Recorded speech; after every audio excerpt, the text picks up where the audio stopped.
నిజాలు చెప్పే బిఎన్బివిటీకి స్వాగతం. ఎక్కడ స్క్రోల్ చేయకుండా సబ్స్క్రైబ్ చేసుకోండి, లైక్ చేయండి, షేర్ చేయండి, చివరి దాకా వీడియో చూడండి. బ్రహ్మం గారు ఏ రోజు చెప్పారు, భారతదేశం మినహా అన్ని దేశాలు మాయమైపోతాయి అని. అదేవిధంగా ఈవేళ తైవాన్లో భూకంపం సంభవించింది.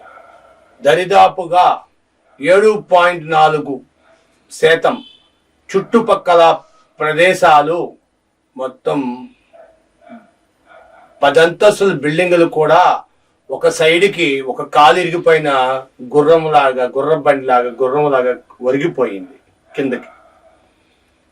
బ్రిడ్జిలు సైతం గజగజలు ఆడిపోతున్నాయి, ఆఫీసుల్లో సామాన్లు పడిపోతున్నాయి, కార్లు బళ్ళు అన్ని ధ్వంసం అయిపోయినాయి. ఆ సన్సైడ్లు గిన్సైడ్లు అన్ని విరిగిపోయి, అసలు ఇంత పెద్ద భూకంపం గత 25 సంవత్సరాల్లో ఎప్పుడూ రాలేదు.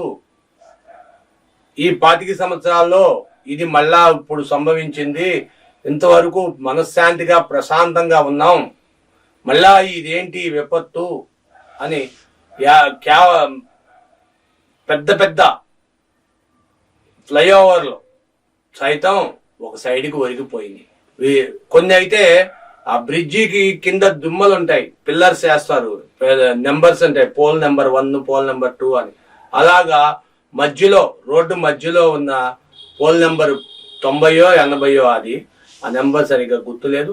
ఆ పిల్లరు పై ఎత్తున విరిగిపోతే బ్రిడ్జి ఇలా గ్యాప్ ఇచ్చేసింది.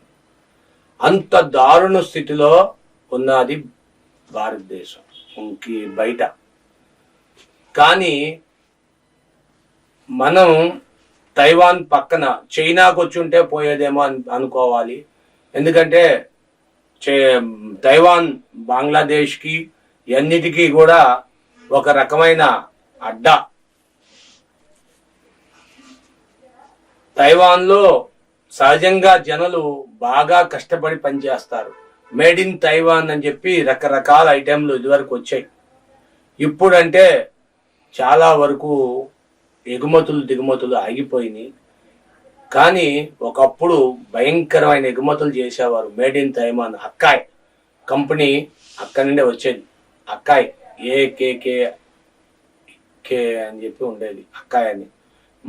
VCRలు ఏంటి, వీడియో మొత్తం ఇవన్నీ ఎలక్ట్రానిక్ వస్తువులన్నీ, కెమెరాలు ఏమిటి ఒకటే కాదు, ల్యాప్టాప్లు ఏంటి, టీవీలు ఏంటి, పెద్ద పెద్ద టీవీలు, పెద్ద టీవీలు. అసలు వాళ్ళు పెట్టుకునే టీవీలు వాళ్లే సృష్టించారేమో అనుకోవాలి. ఆ రోజుల్లోనే 80s 90s తైవాన్ ఒక రిచెస్ట్ కంట్రీ లాగా అన్ని రకాలుగా కష్టపడి చేసేవారు. మేడ్ ఇన్ తైవాన్ అని ఇప్పుడు వాచ్లు వచ్చాయి, రకరకాల ఐటమ్స్. ఈవేళ తైవాన్ ఆర్థికంగా బాగానే ఉన్నా సరే అది కోలుకోవడానికి కనీసం 2-3 సంవత్సరాలు ఈజీగా పడుతుంది. తక్కువలో తక్కువ ఎంతో మంది ఎన్నో బిల్డింగులు పూర్తిగా పడిపోయినాయి. 2-3 బిల్డింగులు ఉంటే దరిదాపు 100ల సంఖ్యలో పిల్లర్స్ విరిగిపోయి భూములలోకి దిగిపోయిన సన్నివేశాలు ఎన్నో ఉన్నాయి.